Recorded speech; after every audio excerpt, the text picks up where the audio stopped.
Good evening and welcome to Mindful Live 239. I am your host Nathan Springer. Thank you for being here. It is Wednesday the 14th of the 6th month of June 2023, and we're talking Tobago as we usually do on a Wednesday on this beautiful Twin Isle Republic of Trinidad and Tobago. We talk Tobago on a Wednesday. That's the day we give to that, you know. So if you're viewing this on TikTok, on Instagram, or over on my YouTube channel, you can make sure to hit that like button, double tap that screen. If you're on TikTok, that's how you hit that like button over there. Wherever you are, you like the video, that helps, you know, send the notification out to some more people. Let's work along with the algorithm. And if you're looking at this on YouTube, there are some people, more and more people look at the repeats on YouTube. So if you miss anything, you could catch the repeats on YouTube. And as I said, we're on live 239, so you could kind of guess how many other videos are out there on YouTube if you are interested in seeing them. 200 plus videos lives are already there on YouTube, plus other videos, shorter videos, daily videos at one point in time. There are many, there's a lot of content over on my YouTube channel, Nathan Springer, over there. You could head over there and take the videos in. Share them if you know people who may like this kind of stuff. Good night, Anika Best. If you know people who may like this kind of content, share the video. Tell them, hey, take this in. Some good stuff. And yeah, let's dive into it. We're talking Tobago. Tobago is missing a chief administrator, and that seems to be creating quite a bit of problems. Let's go over there and check it out. Deputy Chief Sec, THA has no chief administrator. The Tobago House of Assembly is without a chief administrator. Deputy Chief Secretary Dr. Faith by Israel said so on Friday as she apologized for the absence of the chief secretary at the sod-turning ceremony for the construction of the 300 million Synergy Water Park at Friendship Estate, Tobago. Augustine was supposed to deliver the feature address, but you know, lately Mr. Augustine seems to be a bit absent. I mean, there may be other reasons for that, but the man seems to be not the most present guy of late. By Israel, who delivered remarks on his behalf, said, "I must indicate that I am standing here today because unfortunately the chief secretary is unavailable because he has been trying to deal with several emergencies that have come as a result of the Tobago House of Assembly being without a chief administrator for almost a month." Everything that happens as a result of not having a chief administrator or most senior public servant, he is now trying to manage that and trying to deal with the offshoot of that situation. The chief administrator, Ethelyn John, is on pre-retirement leave. Chief administrators, who are equal in rank to permanent secretaries, are appointed by the Public Service Commission. According to our law, there shall be assigned to the Assembly a chief administrator who shall be a public officer. The Act also said prior to this section, prior to consultation with the Public Service Commission on the appointment of the Chief Administrator, the Prime Minister shall consult with the Chief Secretary. So that's the process for appointing a Chief Administrator. Blessings from the island where tomatoes are $30 a pound. Tomatoes are gold apparently. Sir, I am sorry, but I don't like tomatoes that much to pay for it that much. Ainsley says, what's your view on not allowing CXC students a resit exam because of floods? Well, Ainsley, we spoke about CXC and education at some length yesterday, but I don't mind speaking again to some extent about this. And I don't like it. Obviously, it's unfair. It is unfair. I agree. But to me, we must understand the reality of why that is so. It's CXC. Trinidad and Tobago, the government of Trinidad and Tobago, PNM, Dr. Keith Rowley, Dr. Nyan Gadsby Dolly, all of them, none of them, no problem. None of them have the power to control CXC. We don't run CXC. CXC is run by their own board and their chief registrar and whatever else in the opaque structure that is CXC. So to get a reset of an exam, you have to get that from CXC. And if CXC isn't giving it, then there isn't much that we could do. So what is going to happen is the same thing that happened to the students who got their math exam thrown out. They're going to use the grades of the other exams and their SBA marks. That's the brutal reality of CXC. If we don't like that, then we'd have to do something about CXC in and of itself. And we spoke about that. Maybe the real usefulness of a Caribbean-wide exam that does exams in 30 plus different subject areas, maybe that isn't as needed as it once was. Tamika Springer over on Instagram asking for Lily. You are too late. Lily was here in the earlys actually. Lily had her time sitting and enjoying the live. She had her time. You weren't here when she was. So that's unfortunate for you. So the Prime Minister is supposed to consult with the Chief Secretary, and then he's supposed to consult with the Public Service Commission, and then we'll get a Chief Administrator for Tobago. It's also the Prime Minister has the power under the Act to reject or endorse the candidate proposed for Chief Administrator. But the story thickens from there, because the PM on vacant Chief Administrator post says the THA to blame, labeling the Chief Secretary as deceitful. The Prime Minister said Farley Augustine's administration is to blame for the THA's Chief Administrator's office being empty. He said the Assembly ruled out the next candidate before he was even able to see the recommendation made by the Public Service Commission. So what the Prime Minister alleges is he said he and the Chief Secretary met. Then the Public Service Commission sent a recommendation, and the recommendation reached his permanent secretary. But before the recommendation could reach from his permanent secretary to the Prime Minister himself, the THA released another letter saying that this first person who was recommended was actually suspended for some kind of misconduct.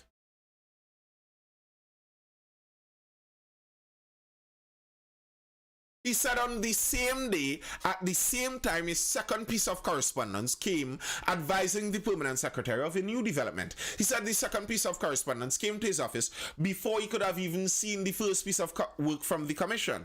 The person to be appointed, he said, was suddenly interdicted. That person is now to be subject of allegations of wrongdoing and to be suspended. So the commission now has no choice but to withdraw the letter which was sent to the Prime Minister's office. Good evening, Kervon. So the administrator who was going to be replaced had to be suspended, so they couldn't be appointed, and now the process has to restart. And the Prime Minister is saying that whole business is because of the THA. That had nothing to do with him. The THA did that suspension. He said he met with the Chief Secretary, and if there was some kind of knowledge of wrongdoing, the Chief Secretary could have told him about that, and he would have stopped the recommendation from the Public Service Commission and gone with another name to be evaluated in the first place. But he is saying he was told nothing from the Chief Secretary. And I understand that. You know, I was looking at a Tobago program. Listen, bro. I was looking at a Tobago program. Someone sent me in the Discord server a bit of one of the Tobago morning programs. Tobago has a lot of programs, really and truly, but one of them. And a guy was talking. First off, that may be the most arrogant introduction I have ever heard someone give for themselves inside of any kind of talk show. The guy started off, when I went to Bishop's Ansty, and I graduated, and then I went to university, and then I got my master's, and etc. and etc. And all of these detractors and the people making jokes aren't even fit to mark my papers. I was like, wow, isn't that an ego? And then This guy with all of this ego is out here pronouncing memes as memes, and I don't know if it gives an air of elevated status. But you know, he was speaking about the memes, and you know, the memes, some of the memes are really I was like, what is going on, Tobago? What is going on? You all should probably take that in. But I was listening to them try to defend this and trying to work all the way around it, and I'm not getting an answer from the Tobago House of Assembly side on how this is the Prime Minister's fault. What about this is the Prime Minister's fault? What was the Prime Minister supposed to do otherwise?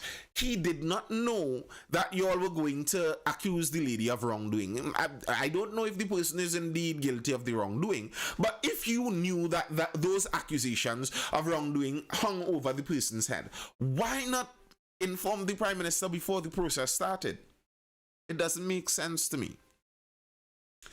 And according to their former leader, Duke, THA running illegally without Chief Administrator. Ben says Tobago on their own doing their own. Yeah, they are on their own doing their own. That's correct. Progressive Democratic Patriots political leader Watson Duke believes the THA is running illegally without a chief secretary. We know the backstory to all of this. But at a news conference on Tuesday at the PDP's headquarters, Port Mall, Scarborough, Duke said the Farley Augustine-led administration cannot refer to any law to justify running the affairs of the THA without a sitting chief administrator. Clearly, Tobago is running illegally right now, and I'm not sure what law they will use to substitute the administration of the place without the administrator, he said. The chief administrator is an item within the Constitution. The Constitution of the Republic of TT speaks of a chief administrator being part of the THA. That is a legal thing. So right now, the assembly is running illegally. Listen. Who is in power across there? Well, that would be the Tobago People's Party, the TPP. That's who is in power right now in Tobago. And things are looking dicey. The TPP, this isn't a good showing for the TPP. Some of this reminds me a bit of some of the woes that plagued the partnership back in the 2010 to 2015 era, where it seemed like every 2 days was a scandal, like the country couldn't settle. The country couldn't settle. And people don't like that feeling. Businesses particularly don't like that feeling. Money cannot be made as easily when things aren't settled. It's always this unsettled, antsy feeling. The United States had a similar era between that 2016 to 2020 period with Donald Trump. And I mean, you could accuse who you want to accuse of causing it, but no one likes that feeling. It feels like in Tobago, every week, the administration is barely holding on to the reins of power there. They don't have experience and greed, I sure. Well, I'm not sure about the greed or how much greed plays a part there, but they certainly are not the most experienced in it. By Israel says, though, it's not the THA's fault. And, you know, I read through the article. By Israel denies THA to blame for restart of process to appoint chief administrator. The deputy is denying that the THA is to blame, but she isn't saying who is to blame. So, whose fault is this? According to my reading of the process, the chief administrator herself, everyone knew that she was retiring. The process to get a replacement went into motion. The stopping of that process had to do with something on the THA side. So whose else fault would it be?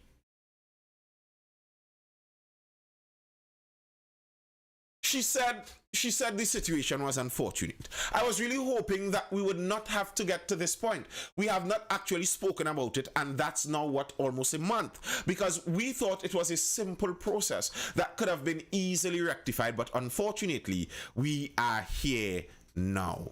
And I think that right there shows you part of the problem with this current THA. because we thought it was a simple process that could have been easily rectified. We have not actually spoken about it. Let me read that piece of it. This is a quote from the Deputy Chief Secretary here. We have not actually spoken about it, and it's now what? Almost a month, because we thought it was a simple process that could have been easily rectified. That's the problem. They didn't speak about it until now because they thought it was much easier process than this. But bear in mind, this process involves people, organizations, institutions that you don't have control over. You're talking about the THA executive in consultation with the Prime Minister and his staff. Bear in mind, when people talk about the Chief Secretary in consultation with the Prime Minister, it's not like those two just meet by themselves in a bar somewhere and sit down for two stag and talk, and that's that. You're talking about the Chief Secretary and his staff meeting with the Prime Minister and his staff, having an official meeting with the record keeping of that meeting, and making recommendations officially, and then letters being sent out. Then you're involving the Public Service Commission, which has 6 members, I believe. They're short of 1 member or something like that. And then they have to go through whatever process they have to go through in vetting this person, which is a technical process, I am sure. I don't know. I have never been a commissioner for the Public Service Commission. But I'm sure there's a process to do this. And it's not each individual commissioner by themselves. It would be each individual commissioner and their staff. And then a letter would be produced from that group and sent back to the permanent secretary of the Prime Minister. And then the permanent secretary of the Prime Minister sees that, vets that, sends it to the Prime Minister. Listen, it's not as simple as you think. Kevon says, first time I installed the faucet, it took me about 6 hours. I thought it was easier. Bro, working in construction, you hear many issues like that. Many people see things in and around the home and are sure it's just easy. It's simple. All you have to, you see, when somebody says all you have to do, or it's just, you see, all you have to, and it's just, you see those two statements, anybody trying to get you to help them do a job, and they tell you all you have to, or is just, run. Run. Good night, Richard Globman. What's up, man? You see those two phrases? All you have to, or is just, run from people like that. Because they are not properly evaluating the task at hand. Yes, Adi, I did hear about the breaching CXC. Today is Tobago, so that's why we weren't talking about that. But yes, out in Jamaica, some test papers were stolen from a secure location. But we predicted this, you know. When the math paper was leaked, I said this. I said this is an issue that they will not be able to stop because it's too easy. I believe all along since CXC existed, there were always papers that were stolen. But when one paper is stolen, what's the most going to happen? 5 people get some copy out of that, and okay, it doesn't compromise the entirety of the exam. But now when a paper is stolen and a WhatsApp broadcast can send it across the entire Caribbean within 5 seconds, it's a whole different thing. Ben says madness going on there. Doing what they want according to what you're explaining, Nate. Yes, they are doing what they want. They are doing exactly what they want. And I think they were not counting the costs. But let's go on, because there's more to this. Also question about the voice note alleged to be a recording of 2 top THA officials and which was leaked on social media. She went on. He did indicate some time ago. She said the Executive Council had decided it would allow the Chief Secretary to comment on that. He did indicate some time ago that he will make a comment, and that will come soon. We are simply going to allow that to happen. The Executive Council has been busy doing what we have to do. When the Chief Secretary is ready, which will be soon, you will hear him comment about it. And on the timeline of soon, she said, well, time longer than twine, as they say. Listen, personally, I find I find some of these comments offensive.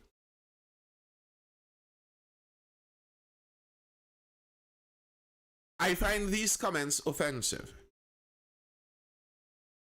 You see, this isn't someone asking you about your business with your wife at home. This isn't someone asking you about your private business. This is the business of the people. This is people's money. Think of it like, imagine you throw a susu. You in a susu. I suppose most of the viewers would know what a susu is. Imagine you're in a susu somewhere, and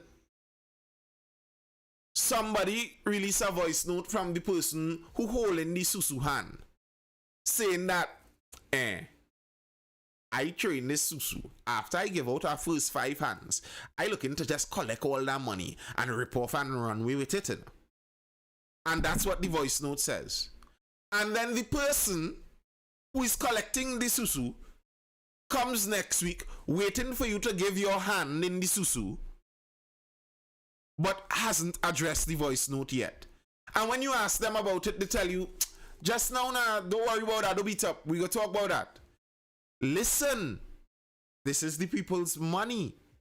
Joking about time longer than twine. I find that to be grossly disrespectful.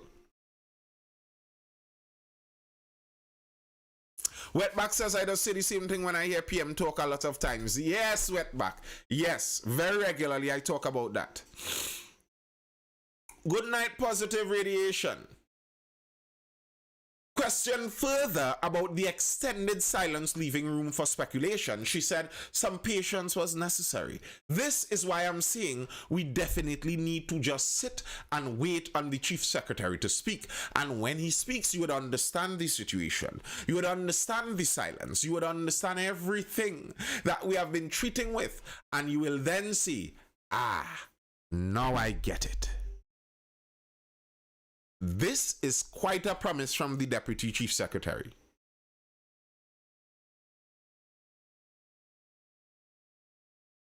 She says, if you just wait, when the Chief Secretary does come out and speak, it would all be perfectly understood. We would understand everything. Yes, bro, I do. Yes, I have more mindful caps, of course. We do not have proper persons for leadership. All of them does blow my mind as THA in shambles. But I suppose Mr. Farley would have to answer those questions sooner rather than later, because anti-corruption officers head to Tobago. Cops probe THA voice note. While Tobago awaits a response from the Tobago House of Assembly Chief Secretary Farley Augustine on a leaked voice note recording said to be of 2 THA officials, officers of the Anti-Corruption Investigation Bureau and Fraud Squad are probing the matter.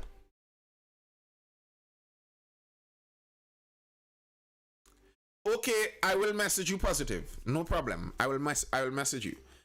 So, while Mr. Farley might be concocting his excuse here, it seems like there may be some police involvement coming in here. The repute here is that a senior anti-corruption investigation officer was called away to Tobago on an emergency, if I remember reading that sentence correctly. On an urgent matter, was called away to Tobago.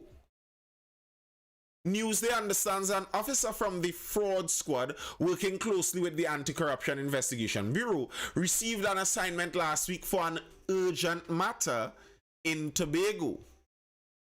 So, interesting. Very, very interesting. We'll see where this all goes. Mr. Augustine hasn't answered yet. He promises that when he answers, all will be revealed, but we'll see. Farley, I will be exonerated. THA leader responds to audio clip controversy. Tobago House of Assembly Chief Secretary Farley Augustine says he will speak on the controversial audio recording allegedly of two THA officials by the end of the week. He said last night that when he does, he and the entire executive will be exonerated. I will speak on the issue. This is more than just an audio tape. It involves some security considerations, extremely serious at that. And it requires me as a leader to ensure I spend enough time mulling over it. He said at an Executive Council District Town Hall meeting at Bagatelle Bacolet at the Tobago Fairfield Complex. It was Pandey-esque. Well, curve on, the man is learning. The man is learning. He will answer in his time. But when he answers, everyone will understand. When he answers, everyone will understand.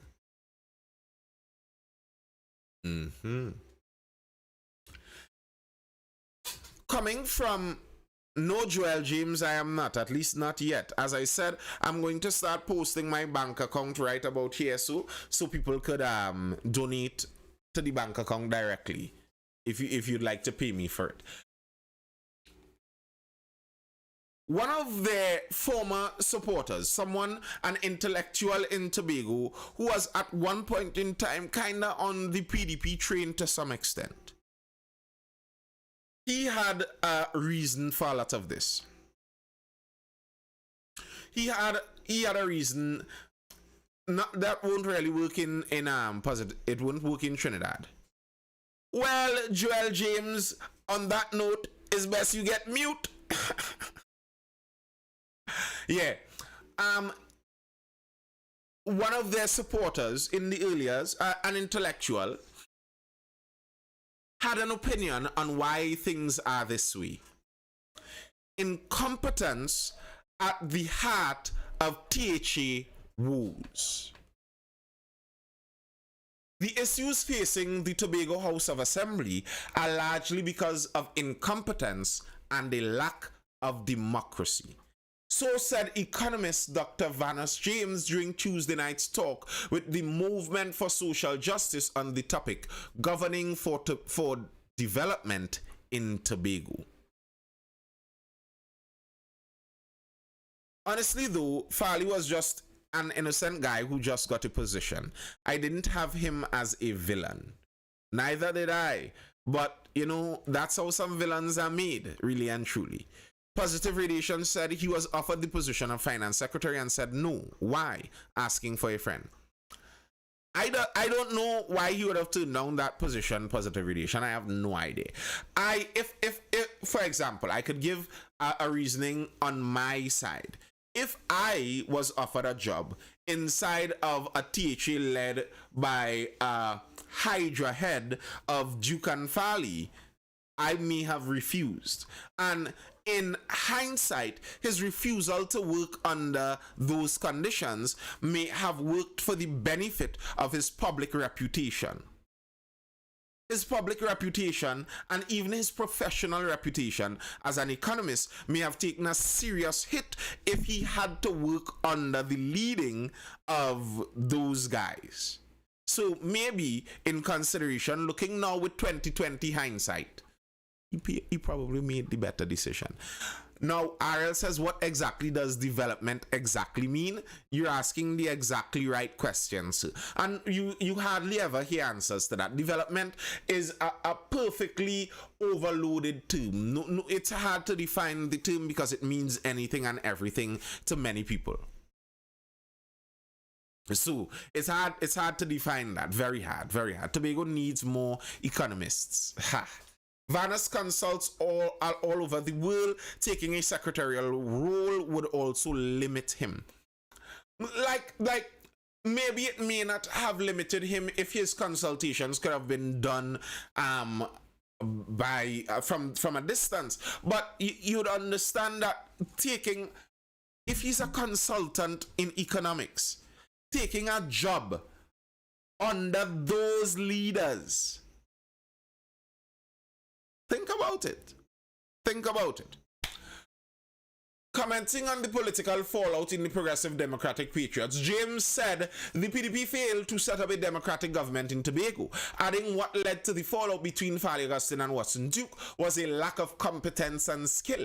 When Watson Duke and Farley first broke into open conflict, Watson called a group of about 9 of us to come to a solution. We worked out some fundamental solutions that had to do with democratizing the structure to afford the members of the party the opportunity to practice democracy within the party. The government structure we have in Tobago right now is entirely autocratic. It provides the public with no mechanisms through which we could inform, shape, and influence important policy decisions, James said.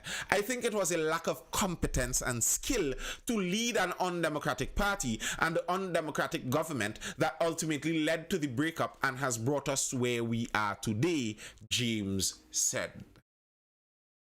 Rennie Hazel said that is not so. He have a choice and made a mistake.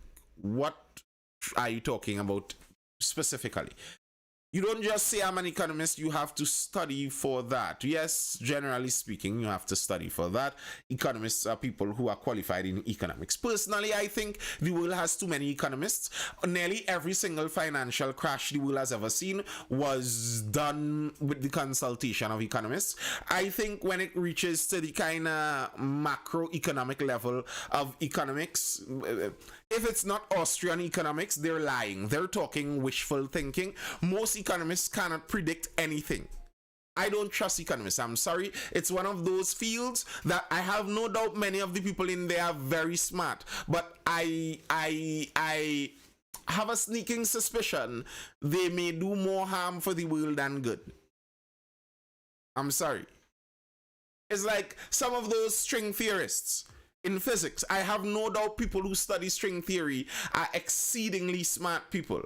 But when you look at some of the reality in some of it and you recognize, wait, there's no physical, realistic representation for this thing, you aren't really doing much to help anything out there. Thank you, Curvon. That's my belief too. I personally believe a parlor lady running a parlor for the last 30 years on a corner in Roxborough may know more about economics than a PhD economist. I am sorry. I know it could sound a little populist for the opinion of some, but I have some populist leaning, and that's where my populist leaning goes. And I know, for the sake of, for example, the PNM governments in Trinidad and Tobago, saying things like that sounds ludicrous to them, but to me, I think it's true. I do think it's true. I don't think the economists are that knowledgeable. The democratic system is sometimes too slow. What do you think? Positive Radiation asks. I think you are 100% right. That's why everything isn't run on continuous democracy. Like what Mr. James is speaking about there is, it sounds beautiful in the idea side of it, but in reality, it's nearly impossible to actually put into practice. Like everything cannot be democratic. Otherwise, you will never make a decision. You need someone to make the executive decisions.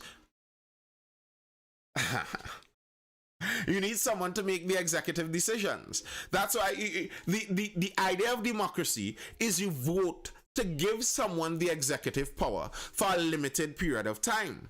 That's the idea. It's not like you vote on every single decision you vote on. Like, and I speak about this, for example, in the United States, because you see, they try to think through their process a little more obviously. It's more obvious to see the thought process in their government structure. So they have their executive president, then they have their House of Congress, then they have their Senate, then of course you have the judiciary also. But the executive branch, you need that person, so you have one person in case a war happens, in case something happens that you need someone to actually make the decision in the now, you have that person there.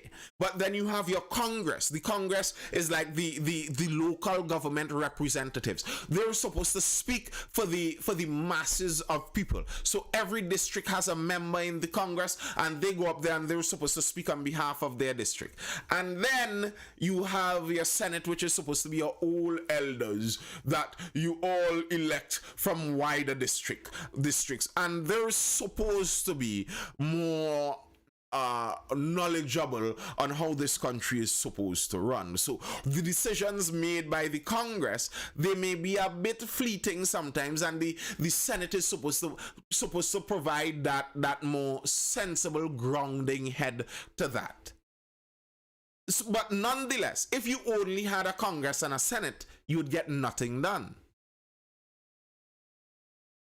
Dr. James didn't consider that a government can be democratic and incompetent. The converse is also true. Correct. Like, I don't believe democracy is the default, like God came down from heaven and mandated that democracy is the only righteous way to run a country. I don't actually believe that. I don't. I just think that when it comes to freedom and people enjoying liberty, democracy generally offers the highest likelihood of that happening. But bear in mind, old fancy mustache guy from World War II, he was democratically elected. Venezuelan autocratic leader, he was democratically elected. That's how it goes. You would get everyone to agree in you wouldn't get everyone to agree in democracy. Exactly. It's nearly impossible to get everyone to agree. And then the next part of it is you don't want mob rule. The mob is a fickle entity. If you have direct democracy, what you're having is mob rule. For those of us who might be Christians inside of the life, or those who are familiar with the crucifixion story of Jesus, you would know how mob rule goes. 1 week is Palm Sunday, and they're praising him. The next week is crucifixion, and they're saying crucify him. Literally the same mob. That's how mob rule goes. The mob is fickle.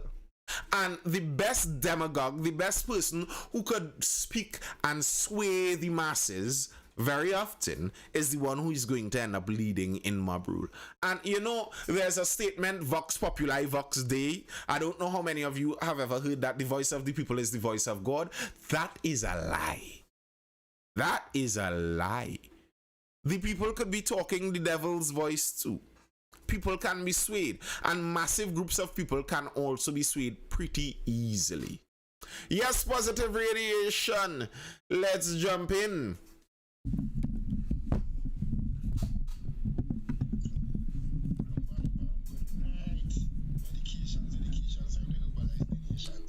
Just now. You hear me? Yeah, I hear you good. Medications, dedications, time to globalize the nations. Right, let me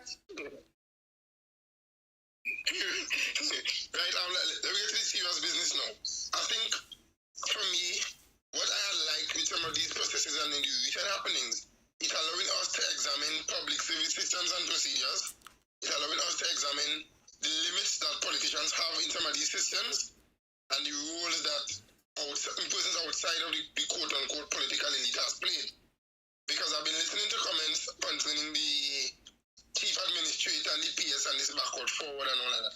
And I found it so strange that at 26 years, somebody's been through the quote-unquote education system. I am now learning this much about the public service. I am now beginning to understand that the public PSC is separate from the politicians. And then we now begin to realize that the public servants could stop certain things. But we could take it for good and we could take it for bad. But I think this is one of the things we need to look at though. Better public education from the Public Service Commission. But positive. I seem to recall, I can't remember which live that was, but I think it was Roni was in the live. That could have been Tobago Day last time. And she was saying that, she was reiterating that public servants need to stop stop bending the rules for the politicians, because that's very often what happens. Many of the times is the decisions cannot be made by the politicians by themselves. Decisions need the complicity of the public servants. No, And Nathan, I think you're misinterpreting my statement. mm-hmm. Am I allowed to clarify my statement? Of course. I don't like to go into politician mode sometimes, but for tonight I would. Okay. What I'm saying is, when I say the separation, I mean those who work in the public service, who are very familiar in public service, like my good friend Ms. Rooney, they would know. But us members of the general population, people like me who never work in the public service, who never had an interest in working in the public service, only when things like this happen, we begin to know, okay, the administrator is not on the same level with a PS. They are about 2 or 3 levels down. Now we begin to realize that, okay, based on the That's positive, wait. If that's from where the guy, what was his name, broke that down, it's not that. He said the administrator is the same level as a regular PS. The administrator is in the same level as the PS to the prime minister, because the PS to the prime minister is considered as the head of the public service. So the chief administrator isn't at that level. But my good friend Rooney didn't tell me that. Rooney lying to me. No, but what I'm saying is, from what I was told, or from what I would observe, I could be wrong. Rooney, sorry if I call him wrong, I don't know courthouse close. I go Charlotte Street to look for some boxers. But what I'm saying is, I don't think it's but these are things that I think the general public needs to know. The different levels. Let's say the structure in the public service, make it public. Is the public service? Make it public. I'll also know, okay, so if I go into the office and the clerk won't give me attitude, I must know, okay, I could call for a clerk too. Or if the clerk will give me trouble, like with the military, if a corporal give me trouble, I'm not going to the next corporal to complain. I'm going to go to the sergeant, and without the word of a doubt, I could see it. I know what a sergeant look like. I know his 4 bars on the shoulder. I know I'm looking for a red sash. Where's I'm coming from? Positive. What Eudoxy is saying there. Positive. What Eudoxy is saying there is actually correct. A lot of this is public information. It's just not public. Eudoxy is an actual profile, is a fake profile. Just asking. I think it's actually Eudoxy. It is public information, but it isn't public knowledge by and large, because people don't know it. Many people don't know it. And it's understandable why many people don't know it. They won't know it if they weren't taught it, and that's understandable. And maybe, I've said this before, maybe we could look to have more civics classes inside of our education system where, I agree with you. where we teach the students how our system runs, how our government system runs, how our political system runs. And what you were saying there is correct. The public service is technically supposed to be independent of the politicians, and that's I remember speaking about this a couple weeks ago. Every single thing that has its own service commission, just the way there's the police service commission, there's the public service commission, there's the teaching service commission. The purpose of those service commissions are in principle to create a buffer between those organizations, those institutions, the hiring processes of those institutions, and the political side of things. That's what those service commissions are supposed to be for. And the public service does have one.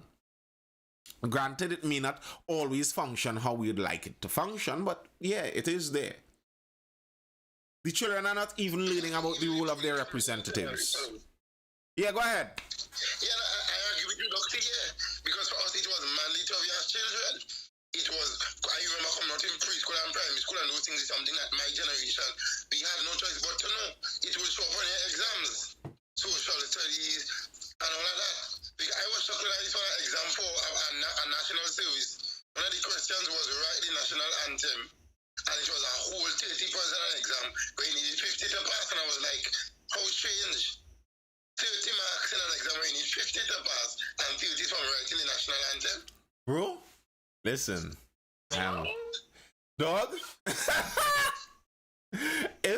if I have to write, What you mean? just if I have to write the national anthem right now, word for word. Just sing it.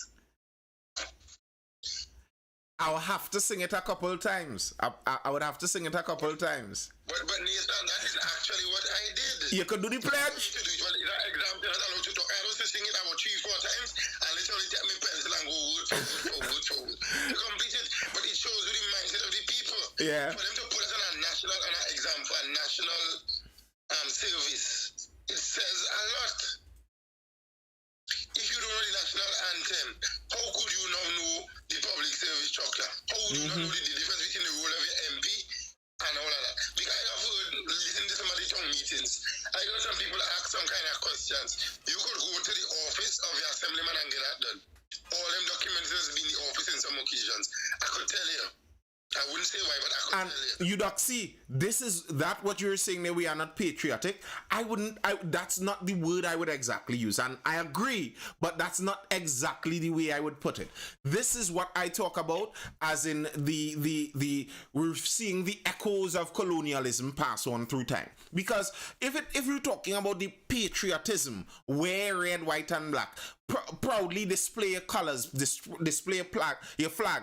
Few places around the world would compare to us in that kind of patriotism. But the colonial habits that we have still passed down and holding on to is the one where we don't take ownership. That's my problem. It still feels like a lot of people in Trinidad don't have the idea that this is ours. They still have the thinking like this is somebody else's responsibility. Like they would take care of this. Why them don't build the bridge? Why them don't?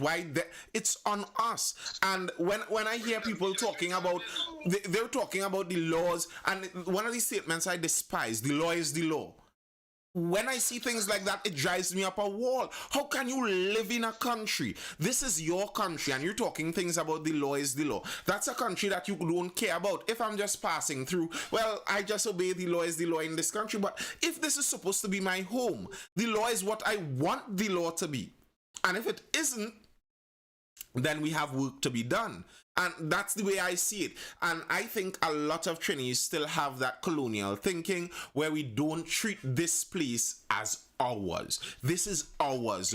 We need to, and if you look at places that do see that, just now you'd go. If you look in places that do see that in the Western world, in France, in England, in the United States, you look at how seriously many of them take their electoral politics and how quickly some people are thrown out, thrown in, etc. You see some differences in how the electoral system is set up. All right, yeah. Now, allow my darling, you need to go calm, ladies, gentlemen. No, I was just wondering how to mute because my mic not muting. Listen, here's the thing I want to throw into the mix. Sorry. But just to answer our positive relation, what I've started off on, the information, all information, I should say, almost is available to everybody.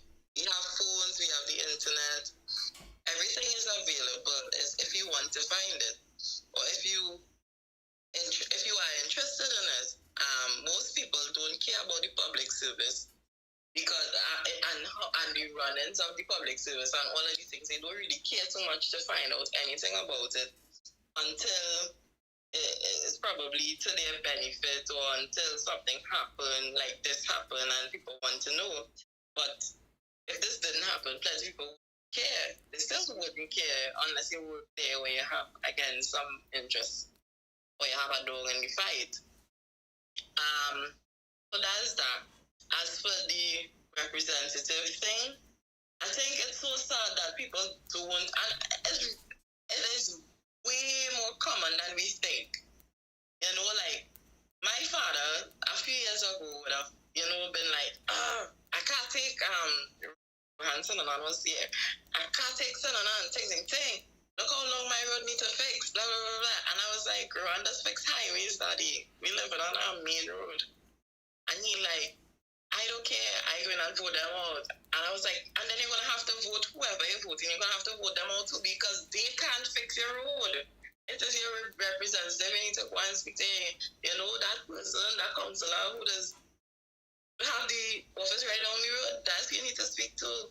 So a lot of people, they have a lot of problems with whomever, and they don't even know that their problems directly are the wrong person. Yeah. And I lovely. You're right. You're so right on that. Like, I remember my mother in times gone before, she the counselor for our region, they know who she is very well, because there are lots of things that you can go to them for, and sometimes you have to harass them. That's the nature of it, and that's what I want to see. That's what I want to see. These people are public servants. You're supposed to serve me. Sir, I want my drain clean. Hello, why you not in the office? I want my drain clean. Next day you come again. Why you not in the office? I want my... And oftentimes you see things. And to me, if we were able to get more of a culture like that throughout Trinidad, we would see some differences in how this is done. I think, though, just now, one caveat before you jump in. I think, though, a bit that made Trinidad even worse in a direction with this is because Trinidad had oil money. So even after we left the colonial clutches, we were in the embrace of an oil-rich government. So the oil-rich government could have taken care of everything. So we continued with the mentality of it's on them to do, it's not on us. Yeah. Just to jump over the thing, we still have some leaders who believe that we still swimming in oil. But from where I operate, I could tell you sometimes it's not just bothering the elected representatives to get things to happen. I have the opportunity to interact with two of the individuals, one at the national level and one at our local level in Tobago. And I have heard them many times advocate for things that they would give an instruction and it would not go through the chain of command. They may call the admin and the admin might say, okay, here we're going on. I send an engineer so by so to go and check it. When we do follow up, no response. When they follow up the second or the third time, it's because the third or the fourth time is now the individual is going. So they give the instructions, and I think I've on many occasions heard them advocate for the individuals, and the individual people just simply not doing their work. If you come to my office to do something I can help you, I will try to help you the best I possibly can. Even in my case, sometimes I help my boss. Sometimes my boss gives persons instructions or to get some things done. And when I see exactly what he asks for, and I look at the individual in front of me, sometimes I know they don't have the mental or the academic capacity to do it. So I will make it easier for them. No, this and your laugh, sometimes it's as simple as doing up a form. I understand what you're saying, you know. Might be a receipt book. In some cases, it might be just the formatting of a document. I was talking... In my capacity. I understand perfectly what you're saying. Why frustrate you? I was talking to a senior guy, I don't want to say where, very senior in his organization, very senior. And he's on vacation. And he's showing me the forms that there's some official forms that they're supposed to do still have to come. He's on vacation. They're supposed to have replacement for this guy. The forms still have to come to him because the people in the office have no idea how to do a form, you know. The forms, English language communication. Now, Jonathan Cumberbatch said, what government doesn't pave roads for spite the issue is the asphalt supply. Now, with that logic, we'd have to excuse the government for everything. I mean, which government lets crime get out of control on spite? No government would do that on spite. Which government lets inflation get high on spite? No government would do that on spite. So, with that kind of thinking, it's nothing we could ever blame the government for. It's always some other thing because the government had the best interest, they had our best interests at heart. And then it's ironic that you would follow that up by saying poor management, do it yourself. So if the issue is that you are incapable of organizing the asphalt supply, isn't that poor management on your part? Yeah, on your part, isn't that poor management? And I wouldn't say what Positive Radiation was talking about there. I wouldn't call that poor management because you are talking about a government with government workers and government unions. Those workers have a very specific job spec. Those workers, you can't fire them. We already spoke about that at the very beginning. Politicians have a buffer between them and the public servants. So the public servants technically have to work with you and your policy. But Jonathan Cumberbatch said the asphalt is naturally reproduced, it is depleted. So our pitch lake, the asphalt that is produced from our pitch lake apparently is depleted. So the supply that we are supplying to China, to the Chinese construction company for the deal that lasted over a decade, that supply is magical. They're getting the supply from heaven because our supply is depleted. Anyway, continuing along that line, the politicians are trying to get public servants to do their work. And now, this isn't to excuse the politicians when they indeed are incompetent, but there is a factual basis that they're trying to get people to do our job that don't necessarily have to do the job. So it is difficult for them to get certain things done. All of the time isn't the politicians' fault.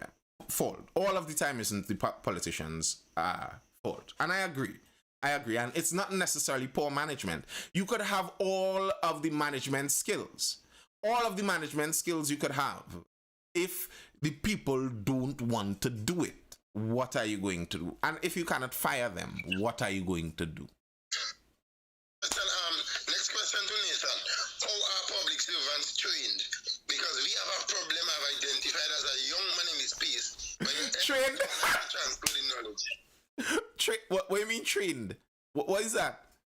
What is trained? No, they have a trade. Because what will try to happen is some of them do it, some of them are very pleasant, but some of them like to hoard the information. So if I'm new to an organization, what's how to do this? Everything will take me like a while to get it to grasp, and when I practice, I will get better at it. And then sometimes the seniors above you have a problem with you learning the system at the bottom. You making their job easier for them. By the time the document gets to you for your approval, it makes done better. Some of them don't like to transfer the information. Positive. From my knowledge of the public service. Now, I know this is on the negative side. I'm sure there are areas that work, there are people that work, no denying that. But from some of my knowledge in the public service, what happens is if you start to try to learn more than you're supposed to be learning and do more than you're supposed to be doing, you end up affecting people further up the line. And they don't want their nice, easy public service job disturbed. They don't want that. So, if you're doing something to disturb them, they're looking to jump out. They're looking to jump out if you're doing something to disturb them. It's like an example I always remember hearing, as easy as signing the book, signing what time you reach in the morning. If you reach 8 o'clock and you sign 8 o'clock, anyone who comes after you must sign a time after 8 o'clock. So if you reach 8 o'clock, they would like you to sign 7:45. So you give us a 15 minutes, room to, a little wiggle room. And if you're here like, no, you know what we could do? Seeing as, this book signing business is so tedious, let's automate this. Let's have ID cards with an RF chip, and we just scan it when we come in, and automatically takes the date and the time we enter. So, we don't have to do the signing and sign. You try to propose that idea in a government building, and somebody might look to put a hit out on you. It's not that they don't know how to make it more efficient. It's that they like it the way it is. Little Miss Mediator said some literally told me to work slower when I worked in a ministry. Kirvan says security and rank are the currency in the public service, not performance, correct? Denicia says the regional corporation and ministry is full of family members. Militant Rockstar says unions took the service out of the public service. Correct. Yeah, Rooney. The unions, I think the unions is a whole next kettle of worms, a Kevin said fish. Because when you look at it, how could you be defending workers that are not performing? One of the things I've been hearing in this Tobago was... We are overworked and understaffed. Well, Nissan forget the most important one. We war with money right now. What I'm saying is, one of the things I'm hearing heavily is there's something in the public service called the performance appraisals. What the word on the ground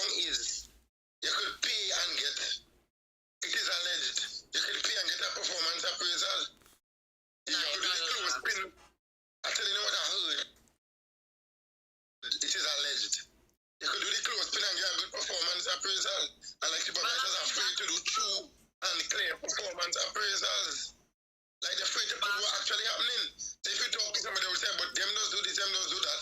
But when you actually read the performance appraisal, they're like, wow, this is an excellent worker. Yes, that is true. But you don't have to pay anybody to do that. As a matter of fact, most supervisors will not give you a bad performance appraisal because then that requires right? I could talk about this because that person going home now.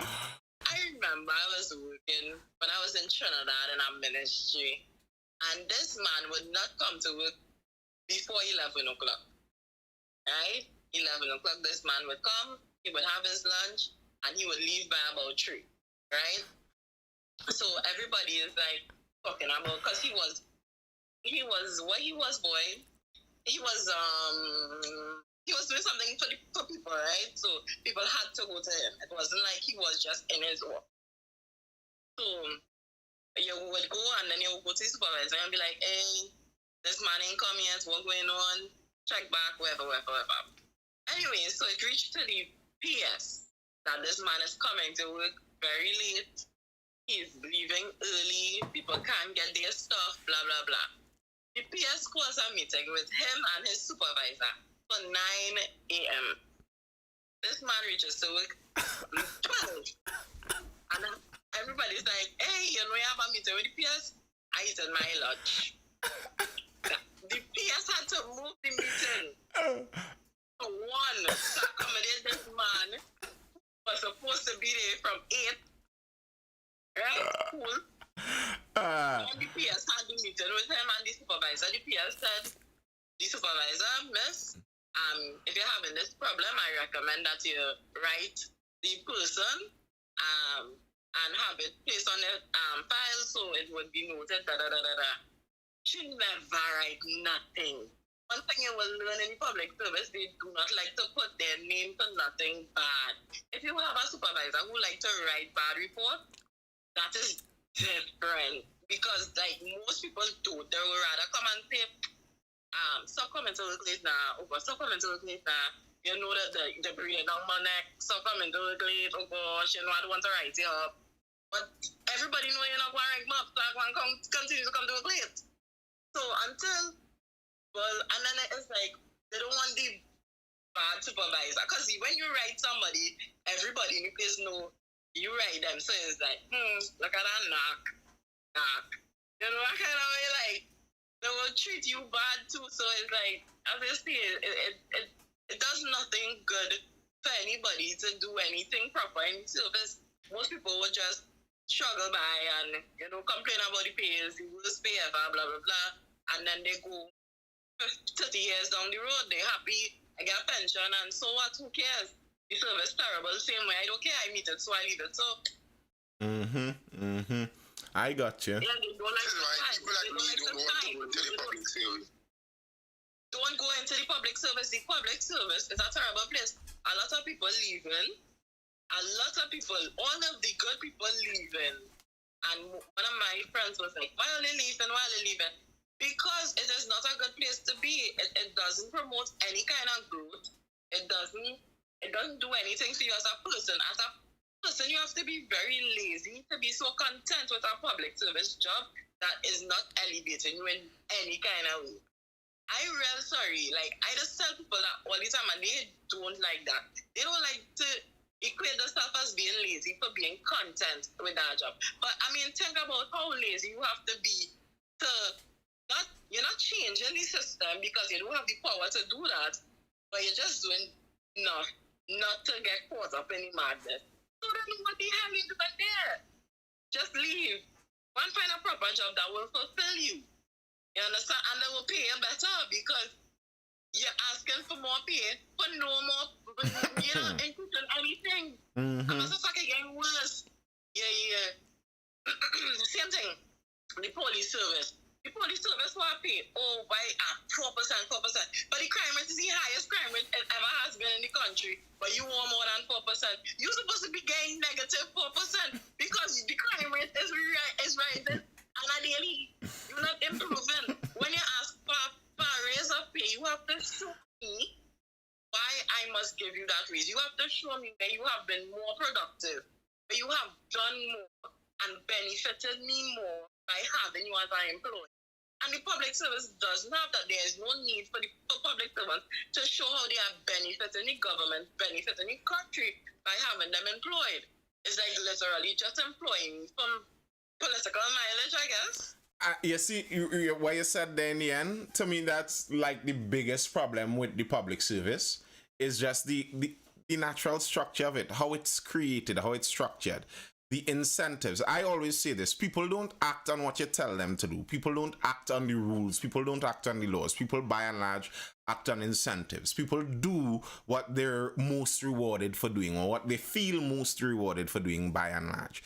So, in private companies, the reason supervisors do the job is because they would be fired if they don't do their supervisory job. And the reason they would be fired is because the managers above them would be fired if they don't do their job. And the reason the managers would be fired is because as it goes all the way up to the owner, people lose money. There's an incentive. Money is lost if work isn't done correctly. But in the public service, that's not how it works. If the Ministry of Education falls short of its budget, if it runs over, it's inconsequential. It's not my money. It's not your money. Our pay is coming. We don't care. The incentive structure isn't there. What is going to happen? What's the negative that's going to happen? What is the negative that's going to happen if that happens? And I remember we spoke for this a while recently when I was saying that's the thing that's so difficult. How do you adjudicate what is a fair salary inside of the public service? I always say this example, the doubles vendor. It's very easy to know what a fair salary is for a doubles vendor. You figure out how much people are willing to pay for 2 fried pieces of flour with chana in the middle and sauces. You find out how much someone is willing to pay for that. Find out how much of it you could make and sell within an hour, and you get an estimate from there, and you could choose an hourly salary. That's not hard to do. But how do you do that for a clerk one in the Ministry of Digital Transformation? How on earth can we test if you are providing any... Listen, if we were to pay them based on the service they're providing to the country, they might have to be paying the country some money. But again, many people in the country don't care because many people who don't care about that aren't even at the level to be net positive taxpayers. Many of them aren't at that level. So when people talking about property tax and Jonathan Cumberbatch, I know you're there in the... I accepted you, but we don't have much time. It's already after 11. He was one in the comments of the property tax video. He said just pay a tax, and people talk about things like that. Many people who talk about that, they aren't in the positions where they really suffer when things like that happen, and that's what goes on. The incentives aren't there to recognize it. It's after 11, so let me hear the closings for people. Oh gosh, don't do Jonathan that. Jonathan, good night. Night, minute. I was trying to get what was the main theme of the conversation because it was spinning from Tobago issues to asphalt to the paving of the roads to now the public service. Is it about the public service? It is Wednesday is about Tobago issues, and the issues of Tobago today but we spoke about the issue with the chief administrator, and that issue is a public service issue, so that's why the public service took center stage also. The issue of the asphalt was just an example that was raised in regards to the public service and knowledge of the public service, knowing who is responsible for what in the first place. That's how the asphalt reached in there. But the public service to Tobago. Yeah, knowledge of governance and the governance structure, as well as the nitty-gritty of civil service administration is sadly lacking in general education. That wasn't the case up to my generation in the schools. You knew it top to bottom. But what scares me the most, and I think we spoke about that last time I was here, is that that I like to hear where the younger minds are in the society, and it scares me the lack of substance or facts or information behind the comments, and the lack of curiosity. And that's why I raise the issue about the asphalt. What's the one question the media hasn't asked? You see in roads, you see in highways. This is a country that has had highways paved from top to bottom, left to right, every 2 or 3 years since I have been born, before all of you. And then all of a sudden, in the last 6 to 7 years, that's not the case. I'll be the first to tell you, yes, the roads are in their worst state in the general. Not so much San Fernando. I was there earlier this week. San Fernando looking great. But the roads on the general are the worst shape I've ever seen in my life.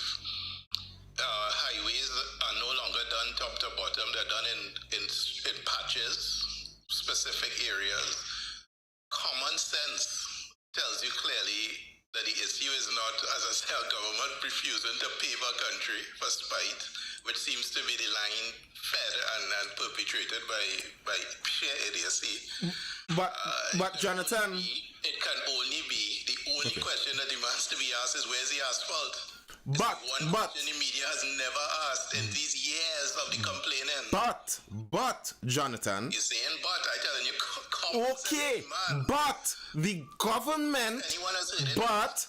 Please call me incorrect. but the government said the government through the Prime Minister, who is the head of the government, he said the issue was the pandemic, and the pandemic took the resources. They spent the resources that would have otherwise gone towards the roads. They spent it during the pandemic. That's what the Prime Minister, Dr. Keith Christopher Rowley, said.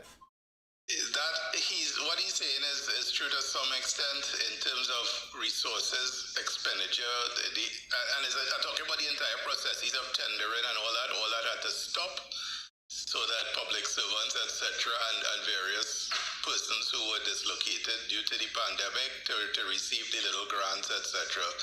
And I say little, but it comes up to millions and millions, as we all know.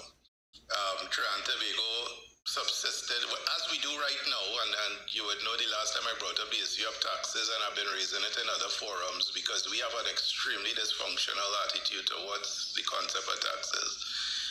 Mariano Brown was on the radio last week on his show mentioning that in his time as minister, the baseline requisite expenditure by the state to just see the day-to-day expenditures was 42 billion. In the last budget, Minister Imbut stated, I may be wrong, between 35 and 37 billion is what was collected from taxes. Now, Mariano, as he will tell you, he was last there in 2010, 13 years. So that 42, I can safely tell you, has to be in excess of 50 billion now. This is the shortfall. Money I don't deny that. From the sky. If this is the shortfall, and that taxes is not just income tax, that's remittances from the energy. Yes. The shortfall is therefore at least 13 to 14 billion. Where does that come from? Loans. Who is our largest loan provider right now, by the way? I don't know. I don't know. US. Chinese. Right. China does not give you money just for, so nobody gives you money just for. Well, that's their neo-colonial model. But here's the thing that I'm saying. I'm taking you down to the quid pro quo when you're talking about the asphalt. And you're saying how the Chinese pay. Well, as I said, you're giving the answer. Our asphalt, Trinidad is one of just 3 places in the world that produces asphalt. It's a natural resource. It is not invented.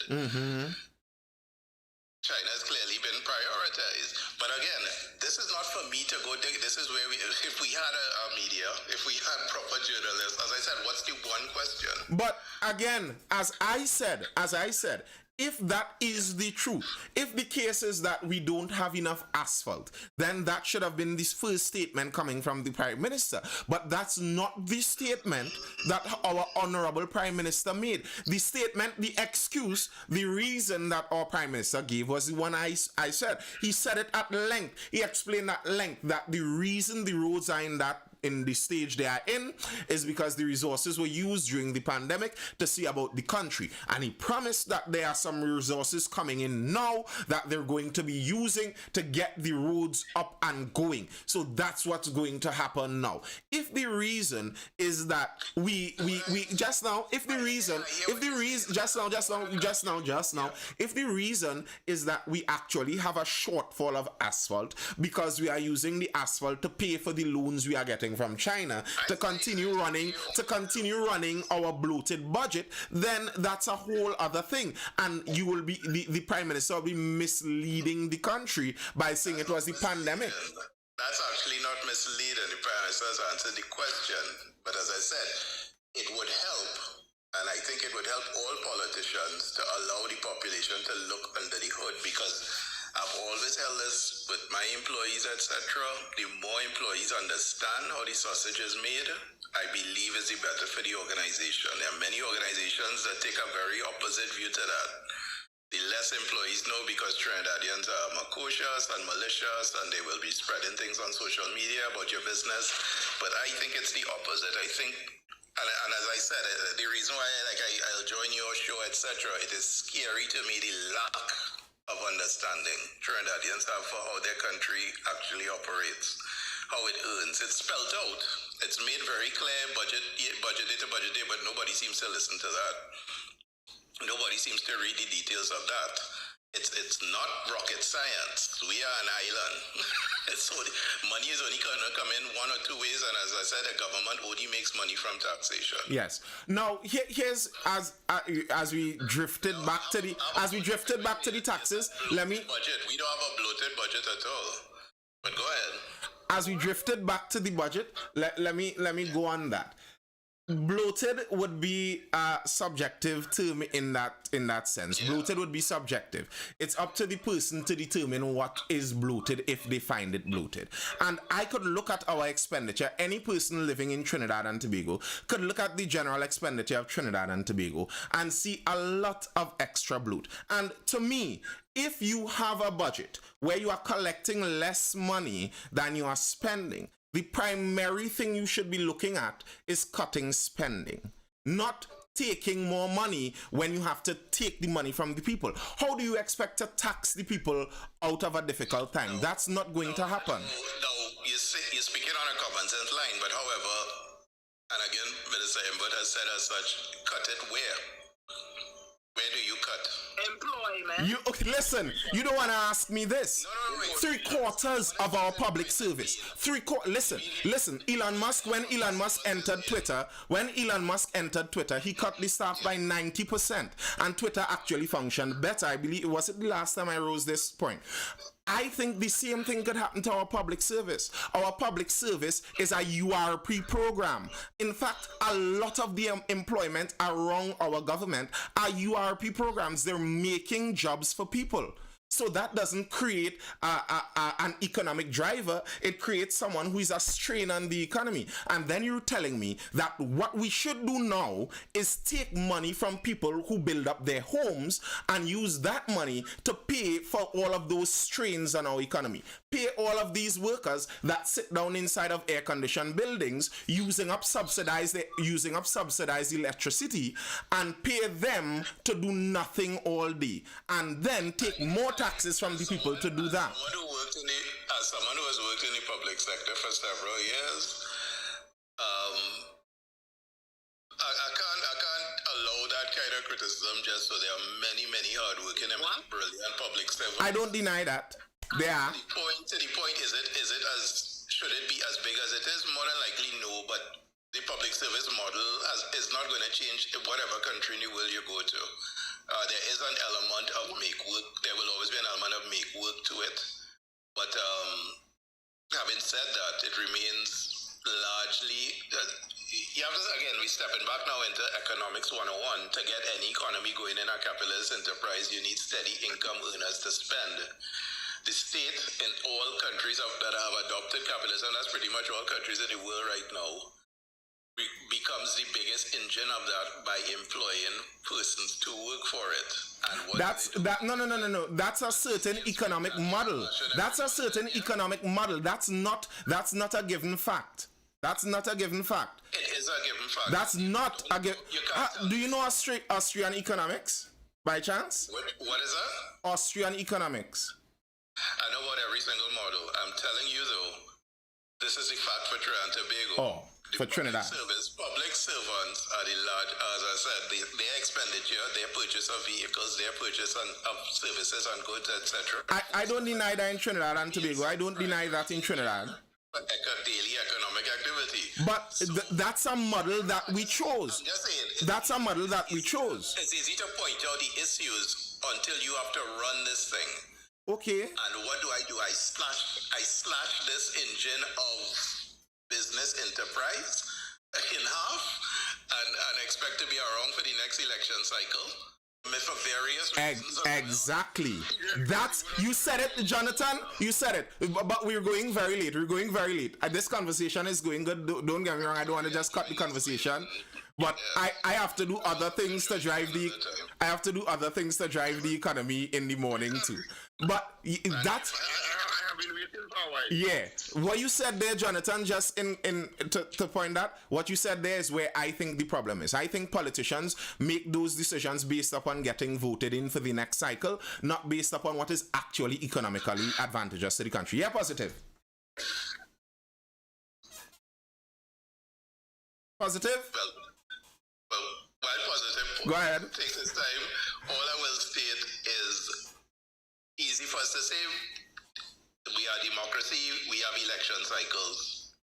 We have to be realistic about it. Mm-hmm. The great hope is, of course, that us as beneficiaries, us as the persons who vote persons in and to administrate, because 1.4 million people can't sit down in Parliament every day. They are our proxy in that they see to it. You cannot blame politicians as a whole to seek popularity. Nobody wants to be losing all the time. They're going to say and they're going to do anything. They're going to promise anything.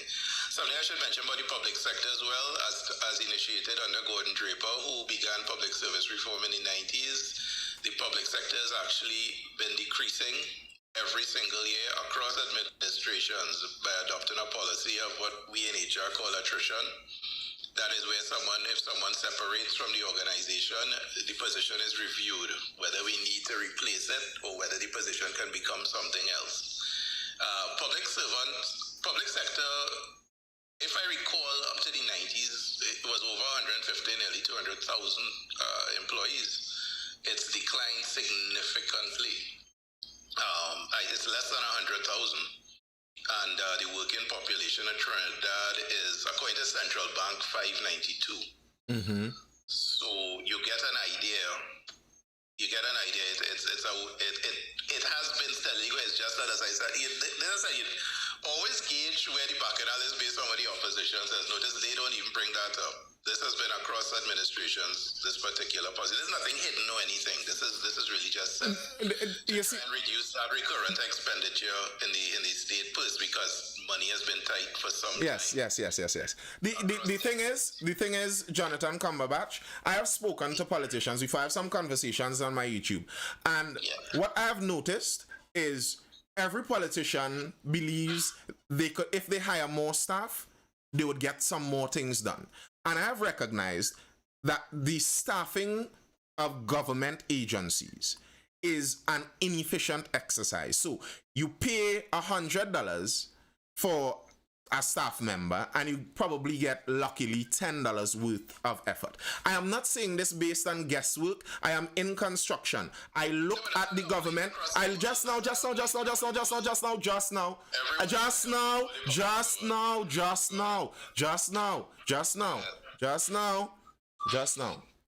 I look at government labor. For example, when the government does their labor in the county, what they call those county workers, you look at them, they will take a project that is supposed to take 10 days for 2 men.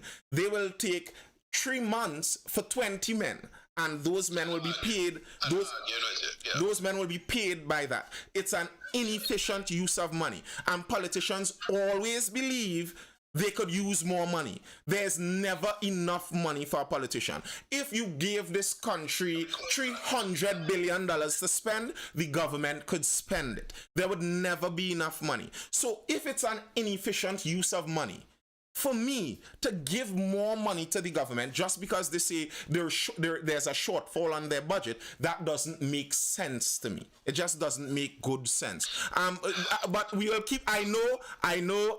We'll keep going on. Rooney, give your closing point. I don't want to, and I'm not one who wants to win a conversation. However, I'll point you to, please read up on how when Terence Farrell was put in charge of the Economic Advisory Group to the Prime Minister. Who?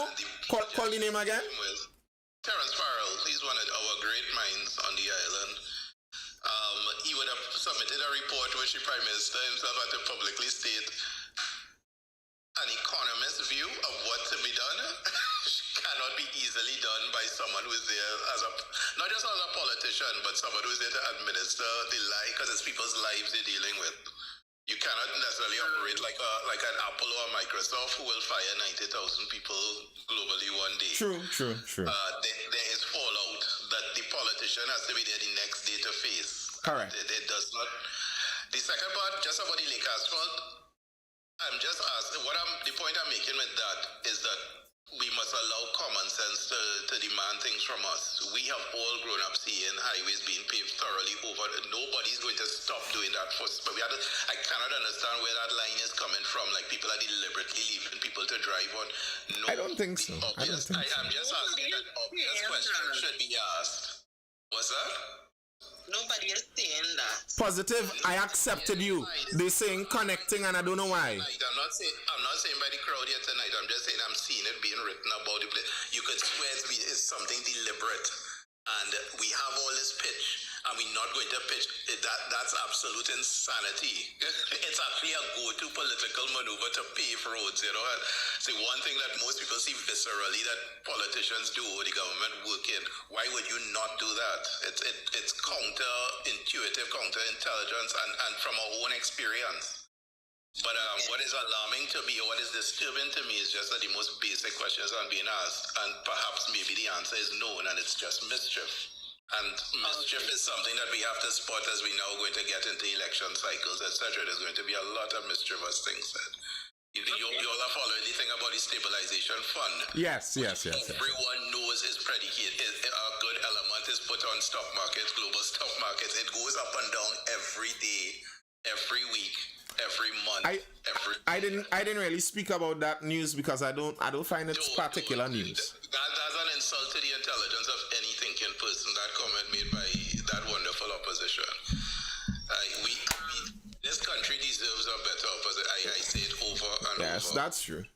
We deserve a lot of things. But then again, who knows? It's insulting if you have a break. Deserve is a strange word. Maybe we have the opposition that we exactly deserve. Maybe we do. Maybe we deserve that. Yeah, positive, then Rooney. Positive, go. Rooney, you get to close us off. Positive, Rooney, write down. The positive closes. Okay, Rooney, you go. Because I know you just forget. Okay. I always just close. I want to close tonight, and I want to go on bed. So I just wanted, Jonathan was lovely as always. Probably you should come back tomorrow when it's Mike night. We're going to call it from now on. I wear a lot of hats, so I just have to get a moment here, so let me join and see. Go ahead. Yeah. One thing I would say, since we're talking about Tobago, we were supposed to be about Tobago. As I was telling a lot of people, I just want to please people, do not hold on to political parties as the be all end all, and people must be able to analyze and critique any political party, even if it's their own, because you look kind of dumb trying to defend the indefensible. And you see it on all ends, right? When we see the PNM strong people, and they have their views, and nothing the Prime Minister says is wrong. And then in this case in Tobago here, where the administration is yet to make a sound about this in 4 days, and then you are defending it, and it looks. Can you imagine the PNM pulling that stunt after that? Exactly. That is correct. Nobody does that. Nobody. The goodly Miss Kamala Prasad Bisasa, drunk or sober, would never do that. No. She would own, and she would say it's not me or whatever. She doesn't own. That's satisfied. She's advised. Yeah. She's advised. Even if she doesn't claim, she would defend us somewhat. Yeah. Answer. And I think it's the height of arrogance. I have been asking for a re-election, a recall. Not gonna happen. It is. When we talk about bad management, that's our subject for one of your future shows about when you're setting up laws and policies, etc. The writing of it, that there was no provision for a collapse of a party. All parties are more or less coalitions, and you put a simple sentence in. If a party collapses, you don't call an election. Those are the things that bother me, because the lack of a sentence can cost an organization millions. I've seen it repeatedly. Just the lack of one particular sentence. That's true. That's very true. Yeah, positive. But thank you all. Night. Yeah, positive. Everybody wanted me to close off. Ronnie, I still love you, darling. Only love you, my heart, right? No. I was saying, and this is Ronnie, you allowed me to close. I am closing. Ronnie, you gave me the last word. I am using it. I was very strong. I'm about, it's Dr. Rowley and Piana and Embert, right? And was defending a point that was kind of not very good about public service and about revenue and whatever. So go ahead. I am using my ability to close here now. Go ahead. I've always said it, and I will continue to say it. I believe the law should read single mothers should always be the ministers of finance. I firmly believe in that currently. I think because Miss Rooney, right? I'm moving on smartly. Yeah. So now that one of the things I firmly believe in. I think yes, everything might be online, but we need to create it in capsules and in snippets. I recommended this to a particular individual who hold an high office. Nathan, you know who I am speaking about. And I kind of felt ignorant when I realized they ignore some of the strategies. But when I offered strategies to another secretary, I see them being implemented almost every month. I wouldn't say which secretary, I wouldn't say which. But I think that's where we need to come back to it. Every find ways, we have TikTok now, God. Some of these ministries I find should pay or find ways to integrate some of these influencers into the communication systems and strategies, man. Use them to get the information out there. For propaganda? I am just giving you my view. And I'll say why. Allow me to say why. You have the floor, sir. You have the floor. So I'm with this guy in the police service. With King Lyrical. If you listen to his videos, it's short, it's concise, it's relatable, it's real. And I think we need some more of that in a lot of these different places to begin to make information into bite-sized capsules. Correct. Into understandable information one. So as you just know, as you have the air of some of them, let them know a guy in Trinidad good at it. When next time I'm able to secure a meeting. When I come, I would like to have my 2 miles per house. Yeah. Over this weekend. That is all I'm gonna see. But guys, as usual, enjoyable conversation. Let's continue. Well, not all influencers, obviously, because we know some of them. We happen to see them in videos with a certain angel that fell from heaven and was roaming Trinidad. But let me leave that alone. But what I'm saying is, but there are good ways to get information out now. I think it's something we should really look into, the way we put out, not propaganda, but we put out information. 2, it is critical. As we are in the election season, I think now more than ever, we should find ways of creating easier research platforms. Because some of the things we might say online, but it's not easy to find online. When I heard the EMA fiasco, I was on where I could find all this information. And off of my WhatsApp status, someone was able to get me to the EMA page where we can see all